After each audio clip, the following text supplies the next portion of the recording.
जय हिंद दोस्तों, स्वागत है आप सभी का आपके अपने YouTube चैनल में। दोस्तों आज की क्लास में हम सर्कल पढ़ने वाले हैं। तो सर्कल में मैं आपको एकदम बेसिक लेवल से सारी चीज़ें क्लियर कराता हुआ चलूँगा, है ना। मतलब जीरो लेवल से सुपर हीरो लेवल तक की सारी चीज़ें आज हम कवर करने वाले हैं। आज मैं आपको ऐसा ऐसा ट्रिक बताने वाला हूँ जो जीवन में आपने कभी नहीं पड़ी होगी। तो दोस्तों क्लास की शुरुआत करने से पहले कि हथेली पर रखकर नसीब तू क्यों अपना मुकद्दर ढूंढता है, अरे सीख उस समंदर से जो टकराने के लिए पत्थर ढूंढता है। तो आइए दोस्तों इसी के साथ हम आज की क्लास की शुरुआत करते हैं। आप वीडियो के अंत तक जरूर बने रहिए, है ना। आज मैं आपको ऐसे ऐसे ट्रिक बताने वाला हूं जो जीवन में आपने कभी देखे भी नहीं होंगे। मैं आपको डायग्राम में ही सवाल को सॉल्व करना सिखाऊंगा। तो देखिए पहले हम इसके बेसिक कंसेप्ट देख लेते हैं। क्या है कि वृत्त के केंद्र पर बना कोण परिधि पर बने कोण का दुगुना होता है। तो वृत्त का केंद्र क्या है, ये, इसकी परिधि कहाँ है, ये, ठीक है। तो परिधि पर बना कोण, जैसे फॉर एग्जांपल हमने मान लिया कि इसकी परिधि पर एंगल बन रहा है एक्स, तो यहाँ पे इसके केंद्र पे जो एंगल बनेगा वो कितना होगा, इसका दो गुना, मतलब ये क्या होगा 2x। ठीक है, क्लियर है सभी भाई को। दूसरा पॉइंट क्या है हमारा, समझिएगा कि वृत्त के एक ही खंड में, कहा वृत्त के एक ही खंड में बने कोण परस्पर बराबर होते हैं। अब ये वृत्त का खंड हो गया, ठीक है, ये वृत्त का खंड हो गया, है ना। अब इसके क्या बोल रहा है कि परस्पर बराबर होते हैं, इसके जो एंगल होते हैं वृत्त के एक ही खंड में बने कोण परस्पर बराबर होते हैं। दिस एंगल और दिस एंगल, मतलब ये वाला एंगल और ये वाला एंगल, ये अगर ये एंगल एक्स होगा तो ये एंगल भी क्या होगा, एक्स। ठीक है, अब यहाँ पे भी हम देख लेते हैं वृत्त के एक ही खंड में बने कोण परस्पर बराबर होते हैं। दिस एंगल एक्स तो दिस एंगल भी क्या होगा, एक्स। ठीक है, क्लियर है सभी भाई को यहाँ तक। अब देखिए पॉइंट नंबर तीसरा क्या है, ये बेसिक कंसेप्ट है, ये हमें सवालों में बहुत ज्यादा काम आने वाले हैं, है ना। मैं आपको शॉर्ट ट्रिक भी बताऊंगा। अर्धवृत्त में बना कोण समकोण होता है। इस बात को आप जीवन भर याद रखिएगा कि जो अर्धवृत्त होता है, अर्धवृत्त में जो बना कोण वो होता है समकोण, और समकोण होता है 90 डिग्री का। जैसे ये आपका व्यास हो गया, ठीक है, तो व्यास का ऊपर अर्धवृत्त हो गया, नीचे आधा वृत्त हो गया, ठीक है। तो यहाँ पे जो एंगल बनता है वो हमेशा समकोण होता है, 90 डिग्री का एंगल होता है। इतनी बात सभी भाई को समझ में आई या नहीं आई, सभी को क्लियर है। ठीक है, अब हम लोग थोड़ा सा आगे बढ़ जाते हैं, अगला कंसेप्ट समझते हैं। ये क्लियर है, ये आप इसका स्क्रीनशॉट लेकर के रख लीजिए। अब देखिए अगला पॉइंट क्या है कि चक्रीय चतुर्भुज में विपरीत कोणों का योग कितना होता है, 180 डिग्री होता है। तो सबसे पहले हम चक्रीय चतुर्भुज बनाएंगे, है ना। स्क्रीनशॉट लेके रख लीजिए इसका बढ़िया से। देखिए अब हम लोग आगे बढ़ेंगे जरा। अगला पॉइंट है हमारा, समझिएगा, है ना। मैं पॉइंट को बिल्कुल लिख दूंगा, आप भी अपनी कॉपी में नोट कर लीजिएगा, ठीक है। समझिए भाई, अगर बेसिक आपको आता है तो समझिए आपको क्वेश्चन भी आसानी से आप बना पाओगे। डायग्राम में ही सवाल को उड़ा देना है, ज्यादा लंबा सवाल को खींचना नहीं है। अब समझिए हमारा जो अगला पॉइंट क्या है, क्या कहता है कि चक्रीय चतुर्भुज, कौन सा, चक्रीय चतुर्भुज लिखा हम लोगों ने, चक्रीय चतुर्भुज में विपरीत कोण, कौन से, विपरीत, ऑपोजिट, विपरीत कोणों का योग बराबर होता है। कैसा होता है, चक्रीय चतुर्भुज में विपरीत कोणों का योग बराबर होता है।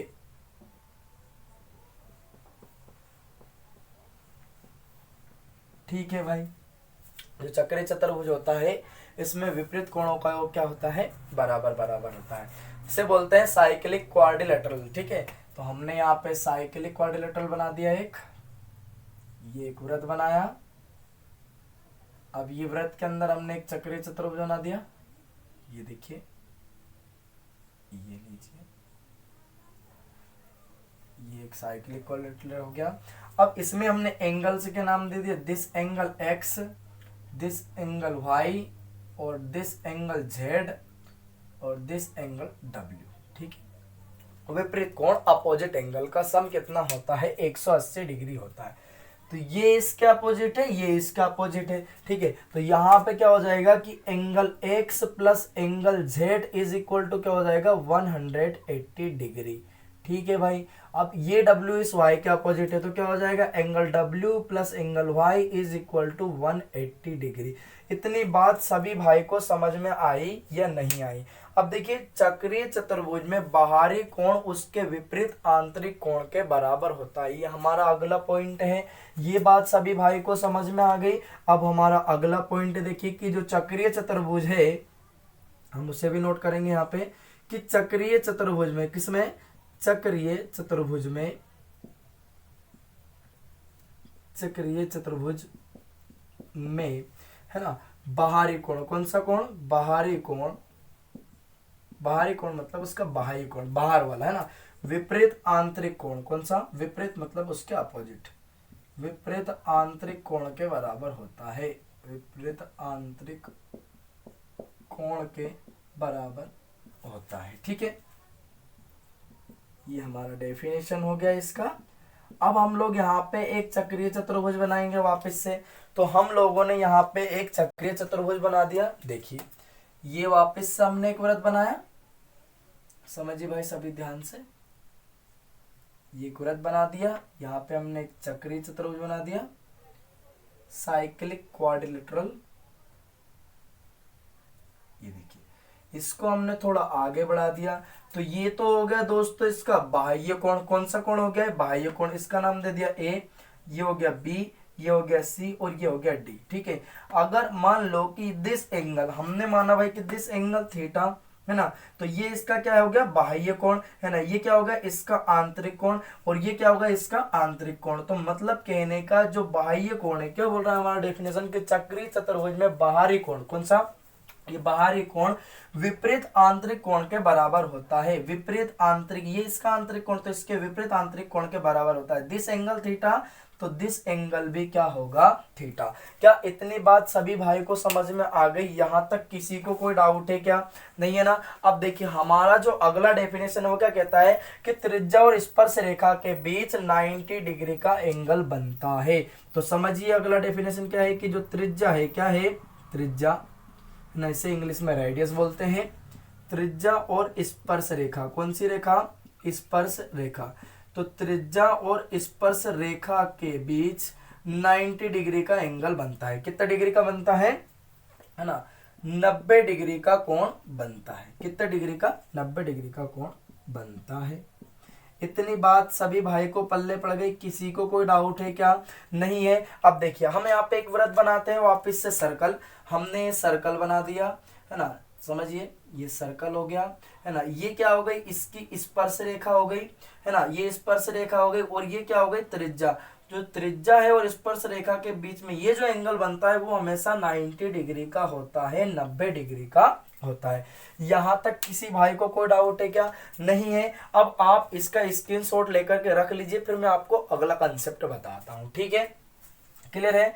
अब देखिए हमारा अगला कंसेप्ट क्या है कि स्पर्श रेखा और त्रिभुज की भुजा के बीच का कोण विपरीत आंतरिक कोण के बराबर होता है। इसे हम अल्टरनेट सेगमेंट थ्योरम भी कहते हैं। क्या कहते हैं? अल्टरनेट सेगमेंट थ्योरम भी कहते हैं। ठीक है, आप अपनी कॉपी में नोट कर लीजिए, मैं बोल देता हूं। ठीक है, स्क्रीनशॉट ले लिए इसका। अब देखिए हमारा अगला जो पॉइंट है वो क्या कहता है, समझिए सभी भाई। अगला पॉइंट क्या है समझिए कि भाई स्पर्श रेखा। तो सबसे पहले हम लोगों ने यहाँ पे है ना, ये अगला पॉइंट है हमारा, चलो मैं लिख ही देता हूं। स्पर्श रेखा, कौन सी रेखा, स्पर्श रेखा और त्रिभुज, कौन सा भैया, स्पर्श रेखा और त्रिभुज की भुजा, स्पर्श रेखा और त्रिभुज की भुजा। तो लिख दिया हम लोगों ने स्पर्श रेखा और त्रिभुज की भुजा के बीच में जो एंगल बनता है ना, स्पर्श रेखा और त्रिभुज की भुजा के बीच जो कोण बनता है, क्या बनता है कि भुजा के बीच है ना कोण विपरीत आंतरिक कोण के बराबर होता है। के बीच कोण विपरीत आंतरिक कोण के बराबर होता है, विपरीत आंतरिक कोण के बराबर होता है, आंतरिक कोण के बराबर होता है, के बराबर होता है। ठीक है भाई, अब देखिए मैं आपको डायग्राम में समझाता हूं। ठीक है, ये अगर आपको बेसिक कंसेप्ट आते हैं तो आप सवाल को आसानी से बना पाओगे। ठीक है, तो हम यहाँ पे डायग्राम बनाते हैं। ये हमने वृत्त बनाया है ना, इसका स्क्रीनशॉट लेके बाकायदा आप रख लीजिए। ये हमारा स्पर्श रेखा हो गया इसका, है ना। अब ये देखिए, समझिए यहाँ से, ये तो स्पर्श रेखा हो गई है ना। अब यहाँ पे अपन एक ट्राइंगल बनाते हैं। हमने इसकी की जीवा खींच दी यहाँ तक, ये जीवा हो गई। बहुत ही इंपॉर्टेंट है, इसे बोलते हैं अल्टरनेट सेगमेंट थ्योरम। क्या बोलते हैं भाइयों? Alternate segment theorem. ठीक है, इसको आपको बहुत ज्यादा याद रखना है। इसमें हमने ये ट्राइंगल बना दिया इस टाइप से। ठीक है, देखिए ये क्या हो गया हमारा ट्राइंगल। तो जो अल्टरनेट सेगमेंट थ्योरम है वो क्या कहती है कि ये जो एंगल है, कि ये एंगल अगर अल्फा है ना, तो ये एंगल भी क्या होगा? अल्फा ही होगा। ये एंगल अल्फा, तो ये एंगल भी क्या होगा? अल्फा। अगर इस डायग्राम को हम लोग इस तरीके से बना देते हैं, समझिए कि यदि हम इस डायग्राम को इस तरीके से बना देते हैं, हमने इस डायग्राम को ऐसे बना दिया और यहाँ इसके अंदर हमने ट्राइंगल बना दिया। ये हो गई हमारी एक स्पर्श रेखा। अब इसके अंदर हम लोगों ने कुछ इस तरह से डायग्राम बना दिया। ये आपका एक ट्राइंगल हो गया। क्या हो गया? एक ट्राइंगल हो गया। ठीक है, ये हमारा एक ट्राइंगल हो गया, है ना। अब समझिएगा भाई जरा यहाँ से कि अगर दिस एंगल थीटा, ये बाह्य कोण इसका थीटा है, तो इसका ये एंगल भी क्या होगा? थीटा। मतलब ये दोनों एंगल क्या होते हैं? बराबर बराबर होते हैं। अब सुनिए, अगला पॉइंट हमारा क्या कहता है कि किसी भी वृत्त पर बाह्य बिंदु से अगर हम स्पर्श रेखा खींचते हैं, एक ही बिंदु से स्पर्श रेखा खींचते हैं, तो उनकी लंबाइयां हमेशा बराबर होती है। बात समझ में आई? कि फॉर एग्जाम्पल हमने यहाँ पे कि छोटू सा सर्कल बनाया।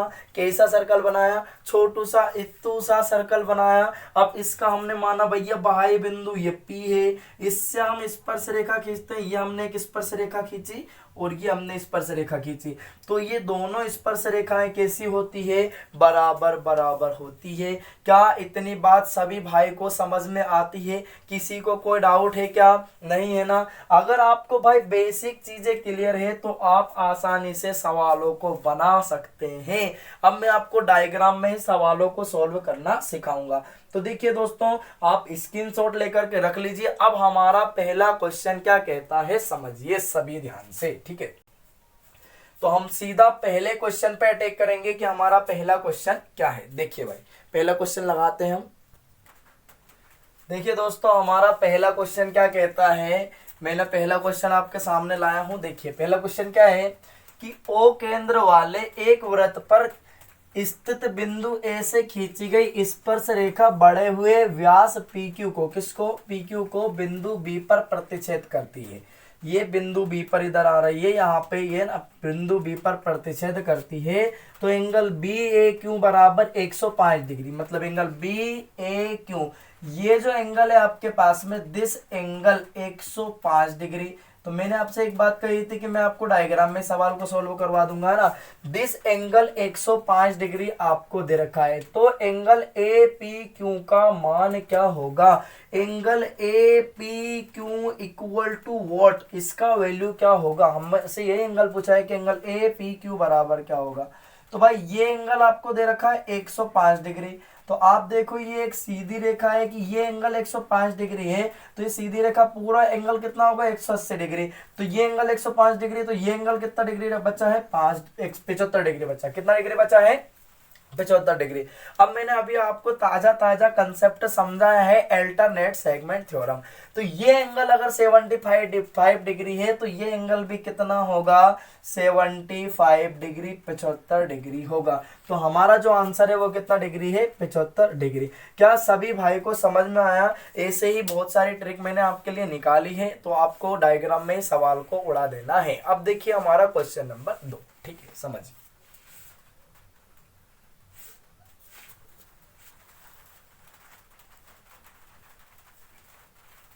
देखिए कि PAB तथा PCD एक वृत्त की दो छेदक रेखाएं हैं।